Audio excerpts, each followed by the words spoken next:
नमस्कार, मॅक्स महाराष्ट्राचे आपल्या सर्वांचं स्वागत आहे। माझ्यासोबत आमदार बच्चू कडू आहेत।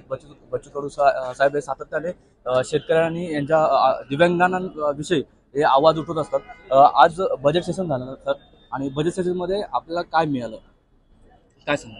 दिव्यांगांसाठी 4% खर्च व्हायला पाहिजे, तो केला नाही।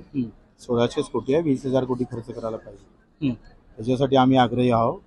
आणि दुसरा आपण पाहतो का शेतकऱ्यांसाठी त्याची संख्येनुसार जे खर्च व्हायला पाहिजे, बजेटमध्ये जे स्थान भेटलं पाहिजे ते भेटत नाही।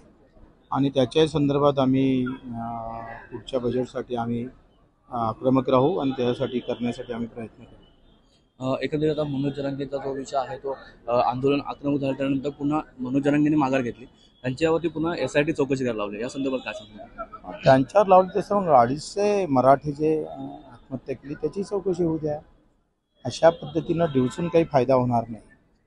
कोणी त्यांच्या मागं बोलता धनी आहे ते शोधासाठी अशा प्रकारच्या चौकशा लावून पुन्हा अधिक आपण त्यांना समाजाला दुखवणं आहे, ते करू नये सरकार। एकंदरीत आपल्या जिल्ह्याला, म्हणजे अमरावती जिल्हा असेल किंवा तुमचा मतदारसंघ आहे, त्या मतदारसंघाला ह्या आजच्या बजेटमधून काय फायदा झाला आहे? आता अमरावतीला विद्यापीठ भेटलंय, मराठी विद्यापीठ, आज मराठी दिन आहे आणि त्या माध्यमातून समाधानी आहे।